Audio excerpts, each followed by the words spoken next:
of course, slave labor is used exclusively in building out these bases. The first bases were built out successfully in the 1950s. The Germans had a lot of difficulties. In the area of Mars, they were building out bases at first. There were huge dust storms that caused major electrostatic discharges that was destroying all of their equipment. It was only within a region, a certain region of the North and South Pole, that they found that they could have the technologies before they were able to shield them that wouldn't be affected by these storms.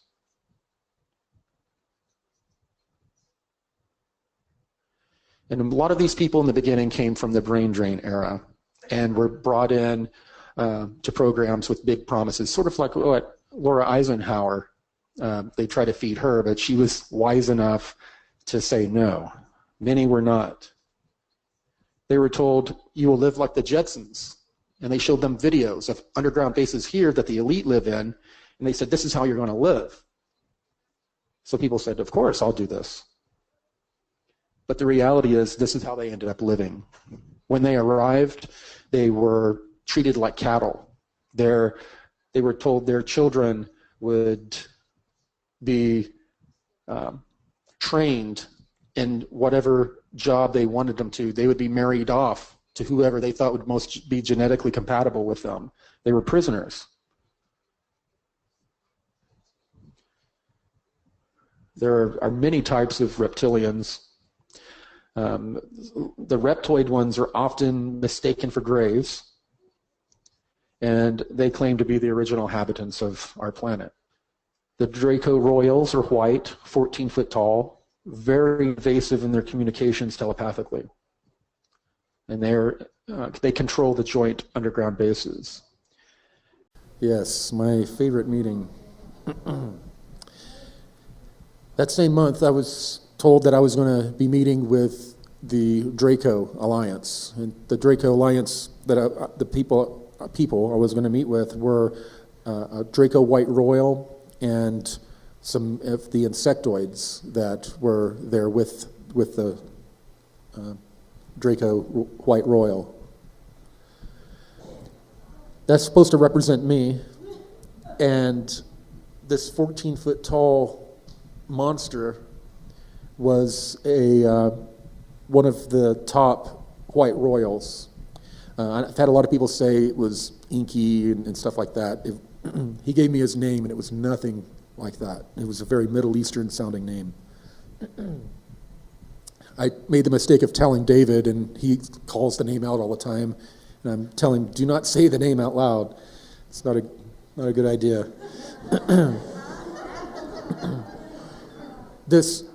What sticks out the most, beyond how invasive this being was when it interfaced with you, was the smell. It was kind of a musky urine smell. It was horrible. And there were, I thought there were 6, but Gonzalez said there were 5 women that were there that were obviously slaves. And as we left, we were able to bring them with us as a part of, as a good faith towards the negotiation they were trying to get us to take to the SBA. They were human girls, yes. They were all blondes.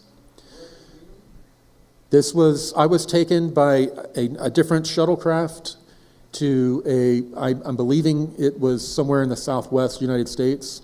From the top of we landed on the roof of a hotel, an abandoned hotel, and looking out, I could see a desert environment. We went down an elevator that, just like in the movies, a glass elevator in the front, and you look down, and it's kind of like one of those garden hotels. And as we were going down, we could see all these beings standing out below us and it was just a very ominous feeling. You're getting closer and closer and closer to them. And these were obviously very evil beings.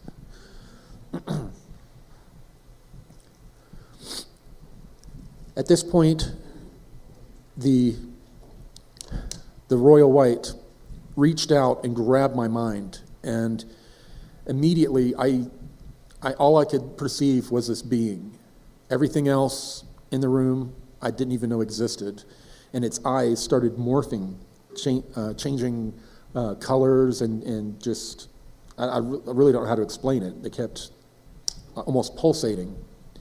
And it took me off guard. I'd never had a being communicate with me that was that powerful.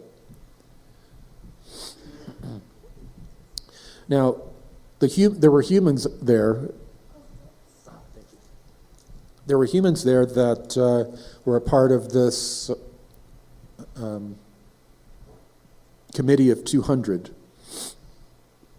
And they overheard what was going on and reported it to the rest of their different cabal groups. And this caused, for a short time, a huge uprising among the cabal, because this white Draco offered to leave all of their lower caste and human servants in the hands of the global authorities if they were allowed to leave from our solar system. So this was seen as a major betrayal by a lot of these cabal groups and other non-terrestrials that are a part of this alliance. Yeah, I was lucky enough not to be the one that delivered this news, but the request was denied, and I refused to ever meet with another one of these beings ever again. And not too long after Gonzalez had the same experience as I did, he thought that I was exaggerating the power of this being, and it took 3 days to get over this etheric hangover that this being gave me. It was a massive headache all to the back of my skull. And then Gonzalez ended up having the exact same experience. And here's the ones we love to hate, the reptilians. People know more about them than just about any other race.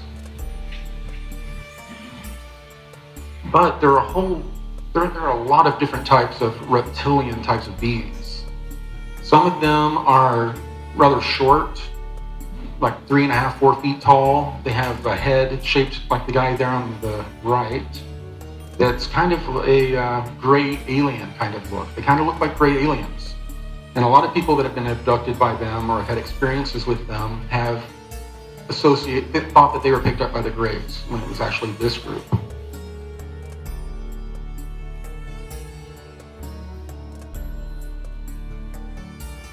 And of course, we have the tall, white reptilians that are the royalty. These beings they're incredibly telepathic. Like, I've interfaced with a number of different types of beings, but nothing that, and I hate to use the word, but it almost seemed like rape. They grab your mind, they force you to experience what they want you to experience, and it's a humiliating experience, and it drains you. A lot of these other beings, they are very give and take in their communications with you, and don't just take you over. A lot of these reptilian groups, they run joint bases with modern humans, and we've been working alongside with them for the Americans, at least since the 50s, when, after Operation Paperclip allowed the Germans to infiltrate the military-industrial complex and pretty much take it over.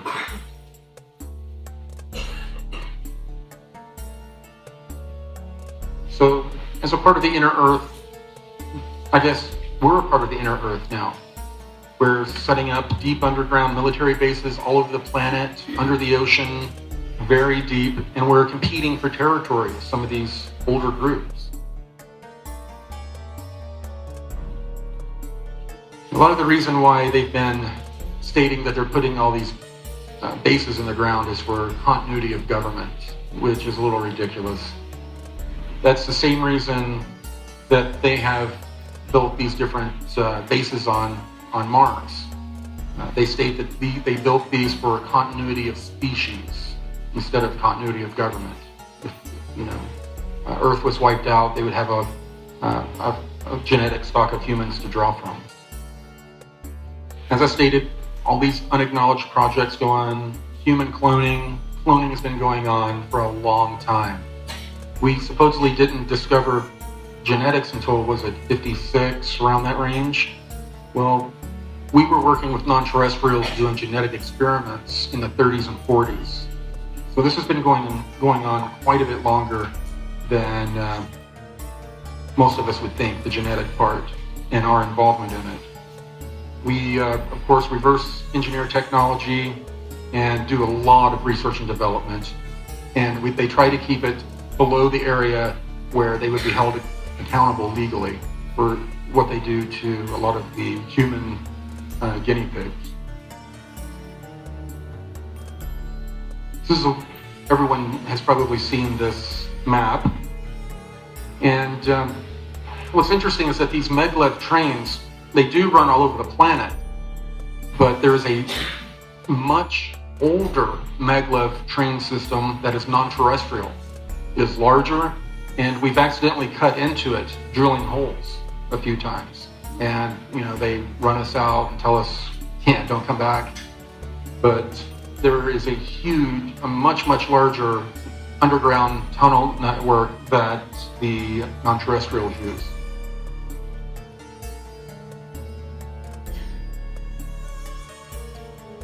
Recently, I received a report that I wasn't sure about, but David Wilcock talked to Pete Peterson, one of his insiders, and he seemed to back it up. After the election, a lot of these bases, FEMA-type bases, were supposed to be turned over and to the next administration's leadership. A lot of these people refused to do so. They locked the doors and said they weren't coming out. So we sent in Marines. The Marines went down and took forever to break through all of the concrete, the rebar, this reinforced steel. And they were told, once they broke through, to give everyone in the base one opportunity to surrender. If they refused to surrender or responded violently, they were ordered to wipe out all inhabitants, to wipe out everybody. Unfortunately, they did not completely brief a lot of these Marines that they might run into non-terrestrial beings. So a lot of these guys, they were really freaking out. They had a lot of problems because they went in, it was bad enough that they were having to kill all these humans, but now they were face to face with 8-foot-tall devils. And they were doing battle with them. Of course, we eventually, took the bases, but these soldiers, I've heard, they did not take it well, and they have not been recovering well from it.